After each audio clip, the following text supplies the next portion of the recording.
Hi, I'm Shreyas Shah, completed mechanical engineering from Vemana Institute of Technology, Bangalore. I'm going to give presentation on nozzle structure design. In this presentation, I'm going to cover what are the components present in the structure, what are the systems present in the structure, what are the different types of nozzle, what are the different types of thrust reversers, and what are the different factors to be considered while designing nozzle, and what is the design method carried out, how all the design is done. First, what is meant by nozzle? A nozzle is the outer structure. It's a structure surrounding the aircraft engine. It is made up of acoustical, directional, and aerodynamic components. It is attached to the aeroplane by wing by pylon or strut. Coming to the components of the nozzle structure, different components are inlet cowl. This is inlet cowl, fan cowl, thrust reverser, exhaust cone, exhaust nozzle, and pylon or strut. First, inlet cowl. It is located at the leading edge of the nozzle. It is main function of it is to draw air from the atmosphere and direct it towards the compressor or the fan. Then it houses the it contains several major important parts like attachment ring, then forward bulkhead, outer skin, anti-icing agent tube, and some of the electrical system also. Then fan cowl. Fan cowl is the one which structure which surrounds the fan of the engine. In the fan cowl, when the servicing or maintaining is done, this fan cowl structure is removed, then the servicing and maintaining of this engine is carried out.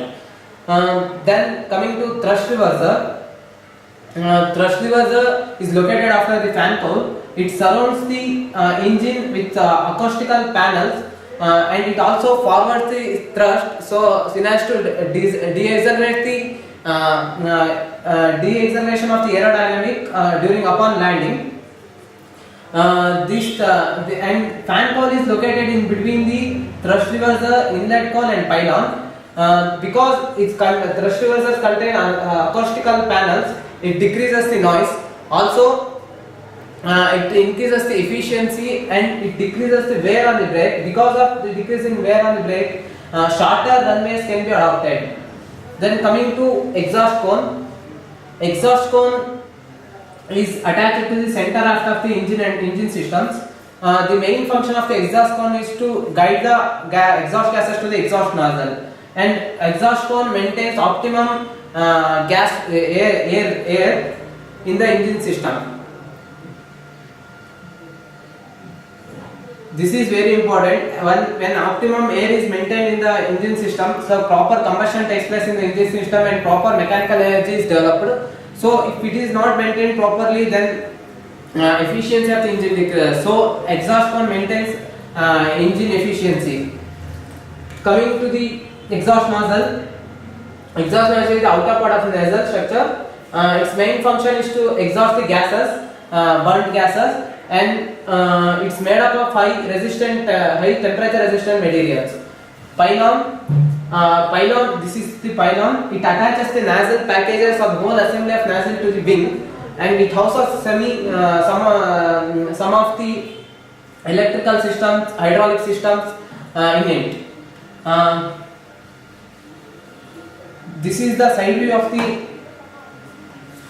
nozzle structure. Here you can see that this is the lower lip and this is the upper lip, external upper lip, and this is the shock strength influenced by strut, and this one is the rotational or exhaust system. Coming to the systems, there are many systems present in that. Important one of control linkage. The control linkage is the one system which connects the inlet cowl and the engines and systems.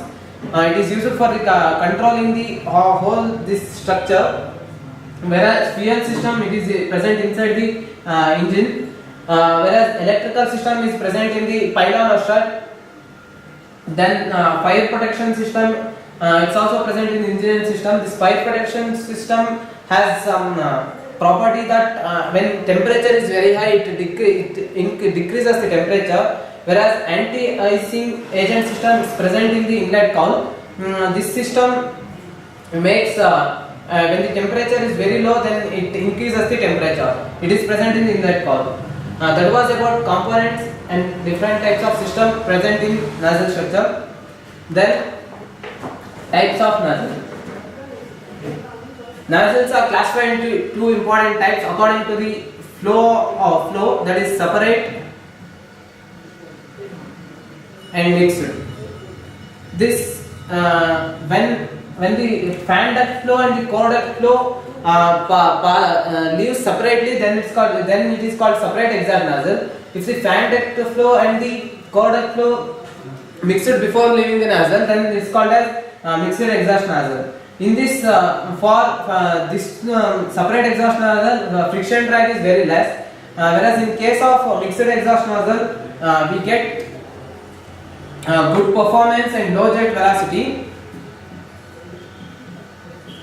and high good performance, but this can be comes with the expense of increasing weight of the structure and high bypass ratio. So when bypass ratio is high, then skin friction drag will be high. So always in many cases separate exhaust nozzle is preferred as it has low friction drag.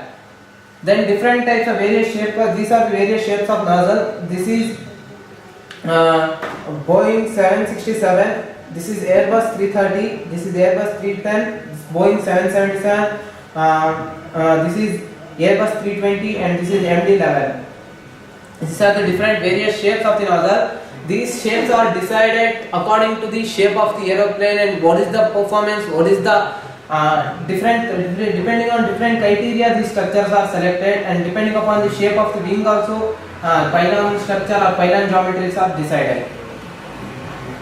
Then coming to types of thrust reversers, I already told that thrust reversers are the outer coverage of the engine. It's having with acoustical panels. These thrust reversers, main function of thrust reversers is to deflect the exhaust gases or fan discharge to increase the brake efficiency of the aeroplane.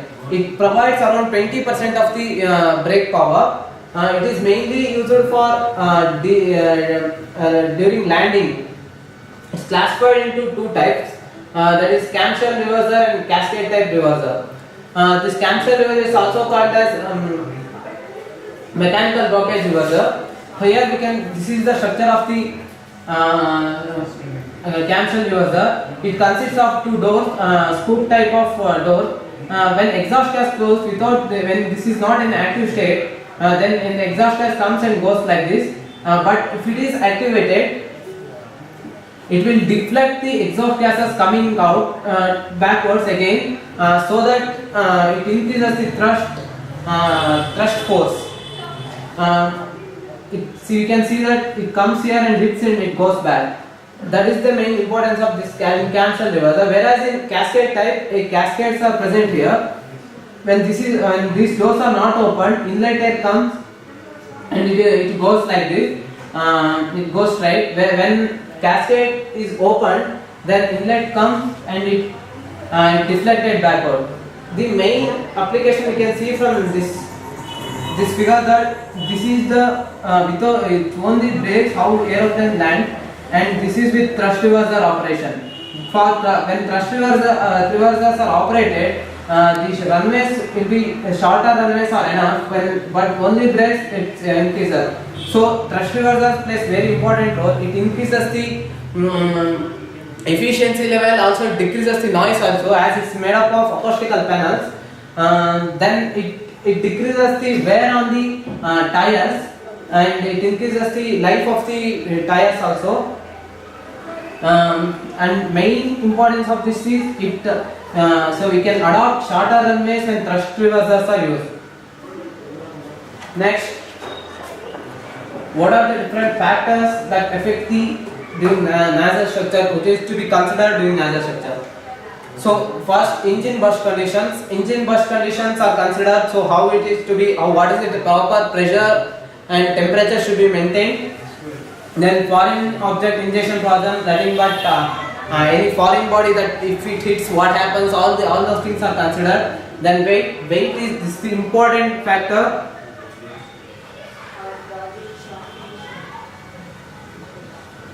This weight, it depends upon the material used for the structure, and usually composite materials are used as is light in weight.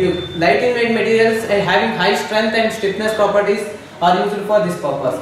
Then fuel oil nothing but the weight of the fuel or fuel capacity. Proper fuels are used for combustion purpose. Then nose gear collapse, it entirely depends upon the ground clearance. Coming to aerodynamic factors, some of the aerodynamic factors considered are drag, interference, surface roughness, noise and vibration, bypass ratio. These are the few aerodynamic properties to consider. So many other properties are also aerodynamic factors also to be considered while designing. Important drag, which is nothing but the backward force exerted by the flowing fluid in the direction of the motion. Then important is surface roughness. Proper surface roughness is maintained, or the surface should be smooth. Then noise or vibration analysis is to be done before designing.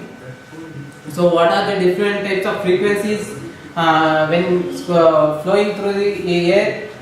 It all need to be considered. Coming to bypass ratio, bypass ratio is the ratio of mass flow rate of air drawn through fan, which bypasses the engine to the mass flow rate of air which passes through the engine core, which is involved in the combustion to develop mechanical energy.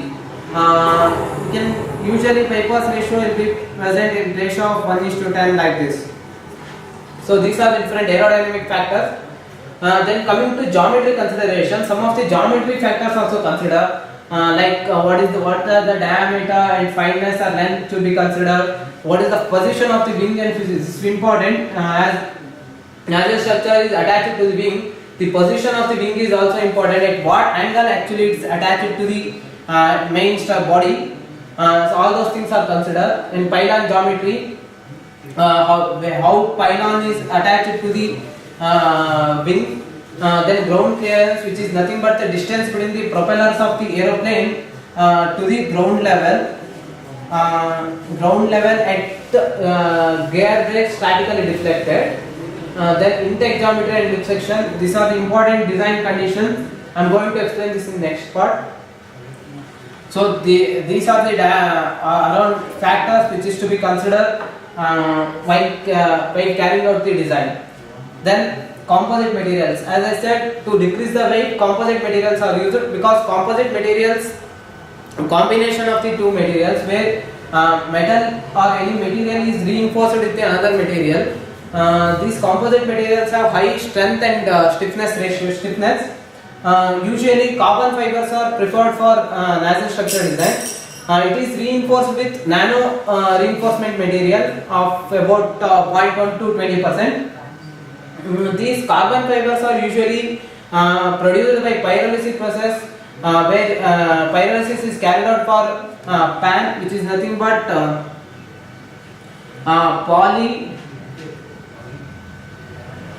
polyacrylonitrile. Then heat treatment was carried out. Heat treatment is nothing but changing the structure of the material. The main purpose of heat treatment is to increase the mechanical and physical properties of the material. This heat treatment was carried out over 1000 degrees centigrade. Then for exhaust nozzle, as it requires high temperature resistant material, some of high temperature resistant materials like Inconel, titanium are used for this purpose. These are the composite materials. Usually carbon fibers are used. You can go for some other also. It depends upon what are the factors to be considered, how design is to be carried out, etc. Coming to the tools used for the design, the CAD tools used for design is CATIA. Mainly CATIA is used for design of the nozzle structure. Sometimes SolidWorks and Unigraphics also used with this. For analysis purpose, for estimation of drag and critical mass flow ratio, for everything CFD, that is computational fluid dynamics, is used. For common analysis of the structure, how stress and pressure loading conditions, for meshing hypermesh or pattern is used, and it may be used for the analysis purpose, but usually Nastran is used for the analysis purpose. So these are the different CAD and CAE tools used for the design and analysis of the structure. Coming to the important part, that is Nacelle design methods. Nacelle design methods are carried out in 3 steps according to NACA 1 series. That is National Advisory Committee for Aeronautics. According to this, it's divided into 3 steps. That is fore-body design, mid-body design, and after-body design. This fore-body is nothing but it's from throat diameter to the maximum diameter, and mid-body is the one which connects the fore-body and the after-body, whereas after-body is from plane of the throat diameter to the nozzle diameter. So first let's start with fore-body design. Here, for all the calculation of design purpose, I consider GTF11 engine, that is Gear Turbo Fan Engine 11. In first step, it's classified into again 6 steps. In first step, throat diameter and highlight diameter are calculated. This throat diameter is calculated, that is DTH. Here we can see the geometry of the fore-body. This is the throat diameter, this is the highlight diameter DHL. LF is nothing but fore-body length. Dmax is the maximum diameter. DF is the fan diameter. In this case, first DTH is calculated, this throat diameter is calculated, which can be calculated using mass flow rate, m dot, and Mach number. This mass flow, these are calculated at TOC, that is top of the condition. This mass flow rate can be calculated using the formula m dot is equal to P plus A divided by root TT, that is total stagnation temperature, into m into root of gamma divided by r into 1 plus gamma minus 1 divided by 2 m square. Here these conditions are at the standard atmospheric and atmospheric pressure and temperature conditions are considered, that is TT stagnation temperature, whereas T is the standard atmospheric temperature. PT is the stagnation pressure, whereas P is the standard pressure. A is the area where m is the Mach number. Mach number is nothing but the ratio. It's the ratio of object speed with which an object flows in a fluid to the sound velocity is given by, or it is the ratio of square root of inertial force to elastic force. After simplifying, we get this as V by C. That is sound, velocity of sound and velocity of the object in the fluid. This is in the fluid, and this is the velocity of sound. And R is the gas constant, m dot is the mass flow rate, and gamma is the ratio of specific heats.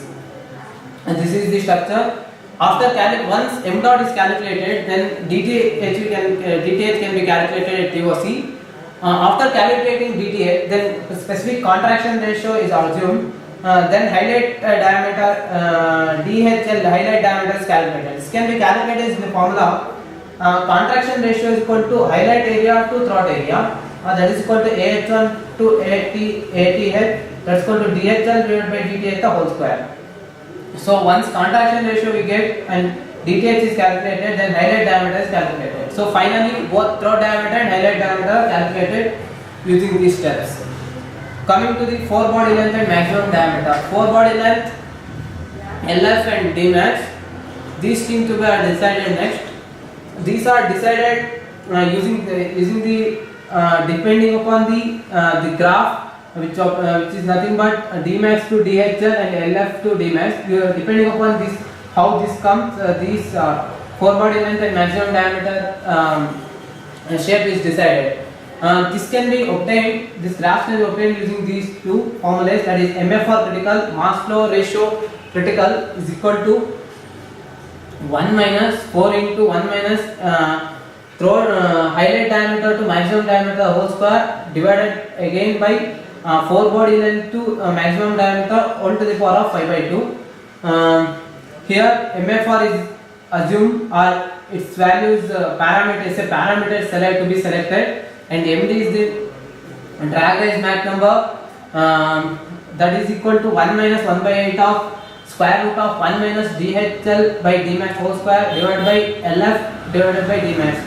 So once MD and MFR critical are decided, and these two are the parameters to be selected, then we can get the values of dHL by dmax and is plotted on the graph, and depending upon this graph, this 4 body length and maximum diameter is decided. Here you can see that this is the dmax to dHL, that is maximum diameter to highlight diameter, and this is LF to dmax x-axis, that is 4 body length to maximum diameter, and this is the graph obtained for MD.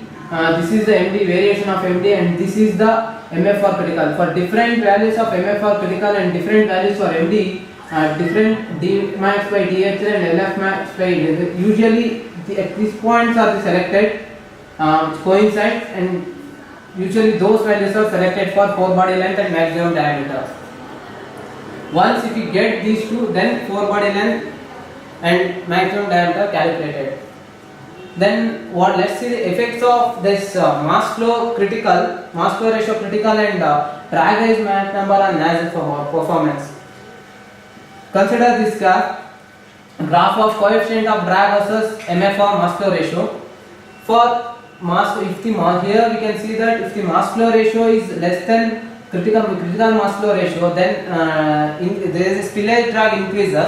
If it is greater than the MFR critical, then performance of nozzle will be good. It is for a given free stream Mach number, that is M0, and for here also for a given MFR, this if M0 or free stream Mach number is, if it is more than MD, that is drag raise Mach number, then wave drag come into place. Our wave drag increases continuously, so it's better to have free stream Mach number less than the drag raise Mach number, and MFR more greater than the MFR critical. So nozzle performs very well with MFR having high value than MFR critical, and M0 having very less value than MD. That is, for good performance, MFR should be greater than MFR critical, and M0 should less than MD. Here spillage drag is nothing but the inlet one takes the air instead of conducting air inside, it spills out outside or around outside. Then it's called then when drag comes, that's called as spillage drag. Whereas wave drag, it's also part of drag. It occurs due to the shock waves, because when the free stream Mach number increases, it also increases. So while considering this MFR critical MD, these conditions are considered. Usually it's considered that MFR should be greater than MFR critical, and free stream Mach number should be less than drag raise Mach number. Coming to the shape of the inlet lip. Inlet lip is from throat diameter plane to the maximum is from throat diameter to the throat diameter plane. Its shape is ellipse or super ellipse. So for an ellipse, equation is given as x by a whole to the power of n plus y by b whole to the power of n is equal to 1. For super ellipse, you can consider it as x by 2a whole square, again y by 2b whole square, or n is equal to 1. Here n is nothing but elliptical exponent. Once according to this equation, the shape of the inlet lip is considered. Here b is nothing but it's the half of the difference between the highlight diameter to throat diameter. This is half of the difference between highlight, nothing but the difference between DHL and DTH. Here we can see that this is, and half of this will give the B value.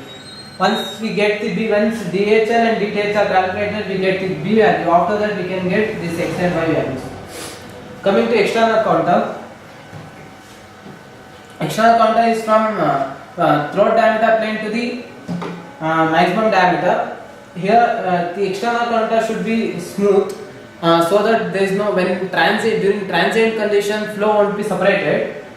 This can be calculated using ESDU, that is engineering side data unit. According to this one, formula is given. It's nothing but y by y is equal to c into x by x 0.5 times of 1 by c minus 1 by 2c of x minus 1 plus 1 minus 1.5 c into x minus 1 the whole square plus summation of from n to n minus 1 to the power of n plus 1 into an x by x 1 to the power of n into x by x 1 to the power of 1.5 plus 1 minus x by x whole square divided by b plus x by x the whole square.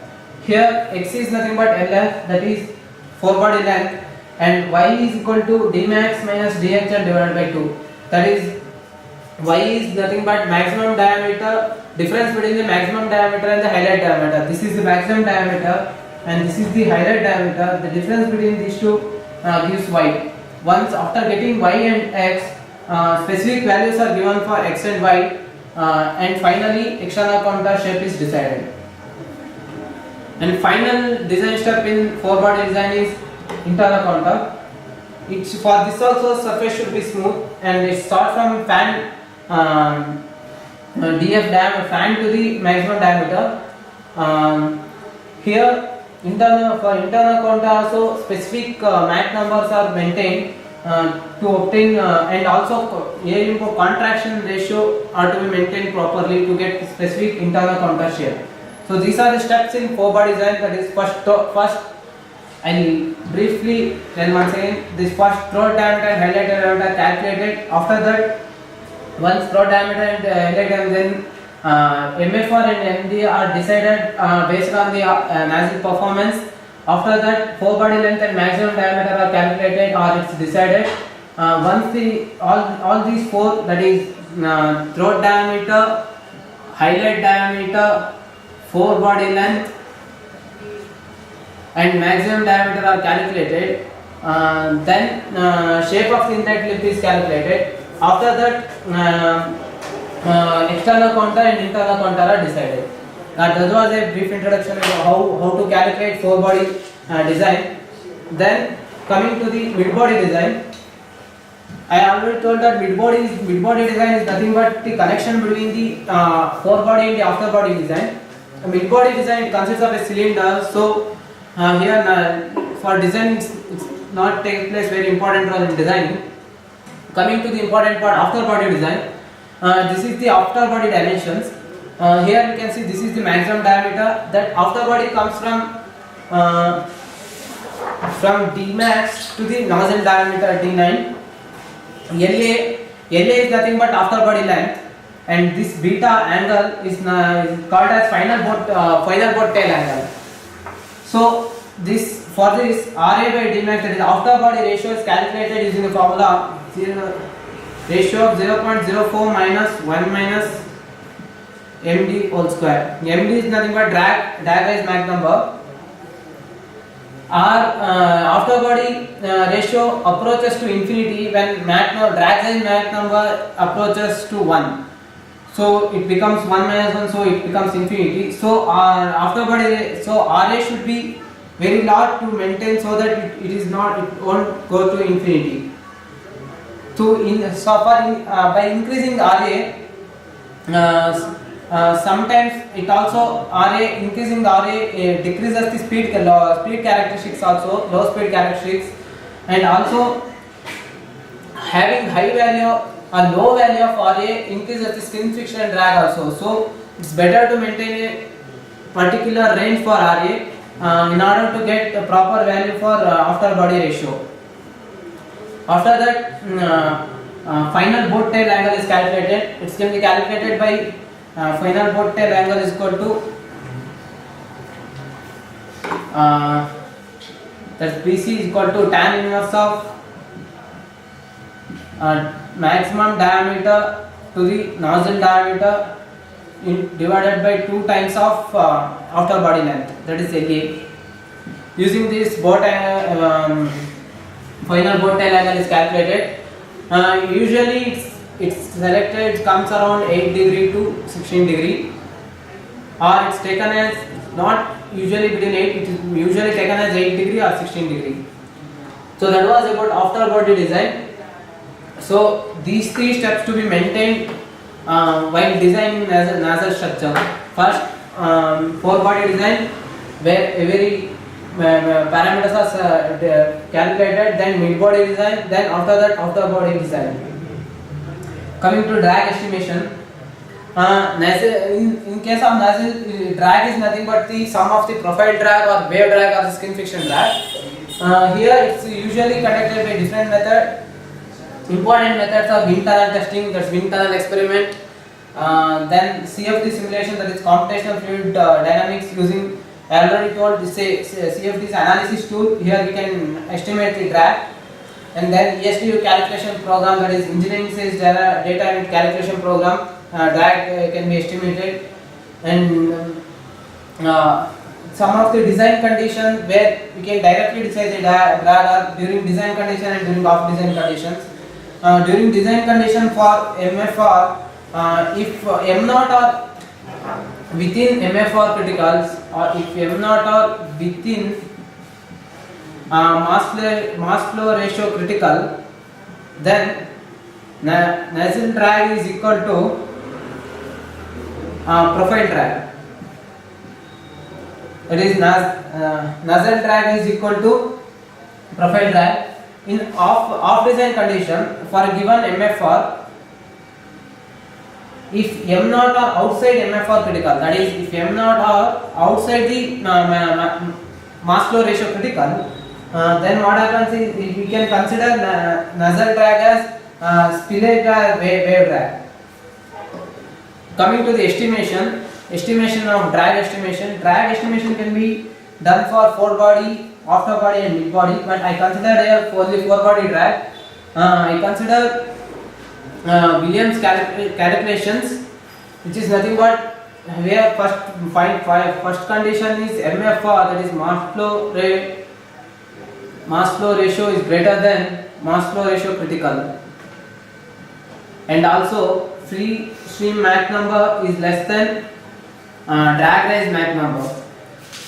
Here we can for estimating the drag, formula is D is equal to 0.5 or 1 by 2 rho V square, that is density of the fluid, V velocity of the relative wind velocity, A max, projected area or the surface area, then CD, coefficient of drag.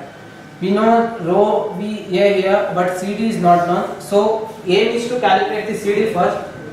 It can be calculated using the formula CD by CD of O is equal to 1 plus K into 1 minus MFR of pi by 3.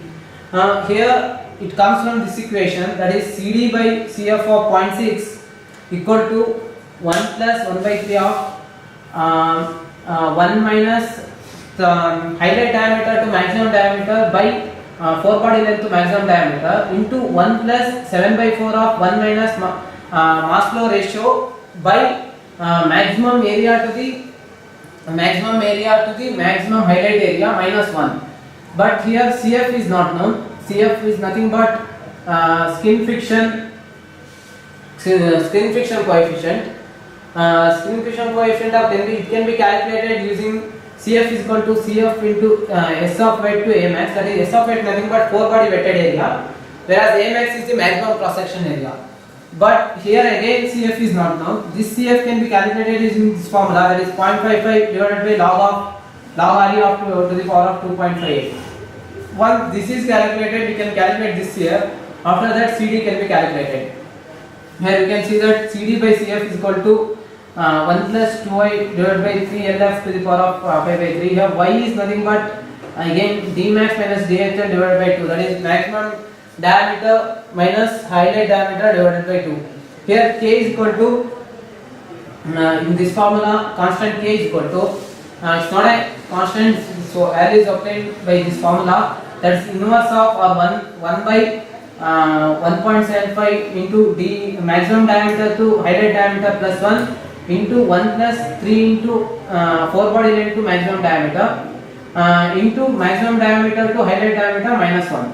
After calculating CD we can calculate the drag. So this is the estimation how to calculate the drag, 4 body drag, how a drag estimation can be obtained. These any methods can be used for, but usually nowadays CFD simulation is the very simple and very less expensive process. This is used. Wind tunnel testing experiment, it takes lot of time and also is very expensive. For wind tunnel testing, tunnels are constructed, need to be constructed. After that, so many things are to be done in wind tunnel testing. It's a costly and time consuming process. Whereas ESTO calculation program is accurate and it's also less expensive, but CFD simulation program is used for this purpose, where first this way for where actually body drag is to be calculated, that is measured, then after that CFD density, all those things are applied, then finally drag is analyzed, what is the drag at different points. Here we can get only drag at a particular point or a drag over the nozzle. In CFD simulation you can get the drag, you can see how it varies properly.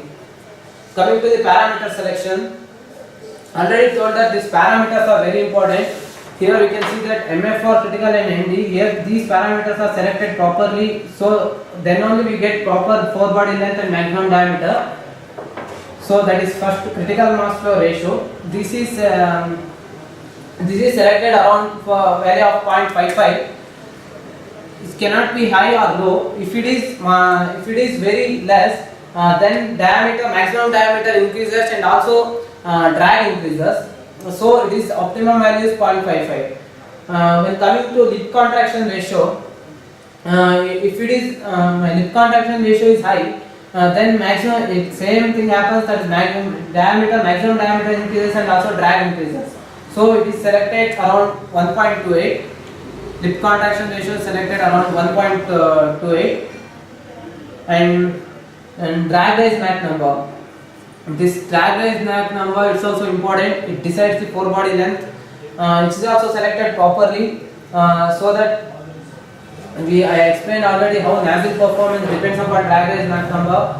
This drag raise Mach number should be less than. It should be higher than the free stream Mach number, so that there won't be any drag is present. So always this value is selected less than, or its value free stream Mach number should be selected less than the drag raise Mach number. As we select drag raise Mach number, that is MD should always be greater than M0. Then only we get proper nozzle performance. Here, from this graph you can see that. Then coming to final boat tail angle, this final boat tail angle is also selected properly. This also accounts for drag, so these things are to be proper angle should be selected. Then overall length to maximum diameter ratio, that is outer body ratio, are to be selected properly. For proper optimum value are to be selected for all these things, so that any decrease or increase in that won't affect the structure. That was about the design of nozzle design and different components in nozzle. Next, stack up analysis and design checks. Stack up analysis is a quality check tool. Design checks is also quality, like how actually quality is there, how to check the tolerance. The stack up analysis is a mechanical tool used to check the tolerance of mechanical assemblies. These tools are used when as the manufacturing companies spend most of their time and money for maintaining proper variational dimensions. In case these dimensions stack up due to the in the assemblies, for example, when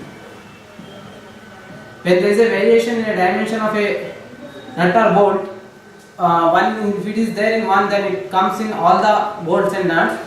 Then same thing goes to the assembly. Here it may be some other dimension will be different, so this variation in dimension will be stacked up. Then this analysis is called as tolerance analysis, called stack up analysis. The procedure for this is first identify the dimension to control a critical assembly dimension. First dimensions are identified. After that, mean or average assembly dimensions are calculated. Once mean or average assembly dimensions are calculated, then variation in the assembly dimension is estimated. That's nothing but stack up process.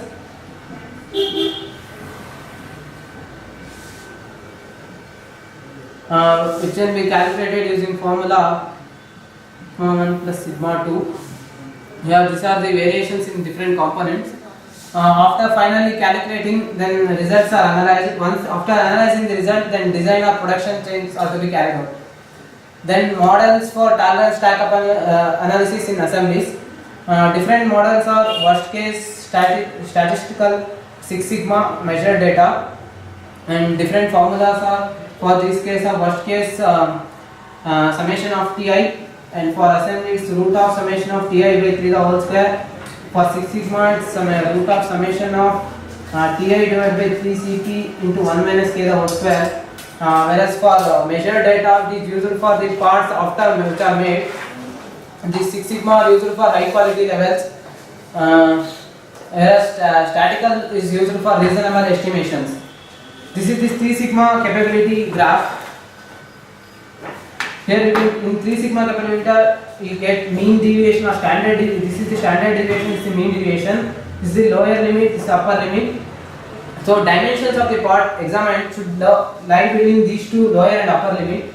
If it is lying lower the lower limit, then it can be rejected. If it is lying above the upper limit, then also it can be rejected. Usually it is preferred that these dimensions or the measure should lie between this according to this in this line only. Then coming to design checks, it's also a tool for different tool. It consists of different processes like here what are the different types of design standards, quality checks, what are the different types of material to be selected for the structure, and what are the how scale ratio and the part name should be maintained properly. In this design standard means according to the some groups or organization will give some design standard. According to that according to that only design standard are to be maintained, so that it should be environmentally friendly product should be. Then quality checks are to be carried out at the proper time, like Six Sigma, stack up analysis are the different types of quality check. Then material types, then what type of material selected for a particular products. Then scale ratio, for example in square, if any dimension change in here, then whole assembly or whole product will change. So proper scale ratios maintained. Then data part names are these are provided properly. Here this design checks mainly comes. It's usually mentioned in the drawings. Like if this is a drawing, then it is mentioned in the left corner. What are the design standards maintained? What types of quality checks are done? What is the materials used, and what is the data? What are the part names used? This is nothing but design check. In design check, it gives all the processes. It analyzes all the process here. From using this only this, we can analyze all the process from starting to the final construction. So that was about design check and stack up analysis. Thank you.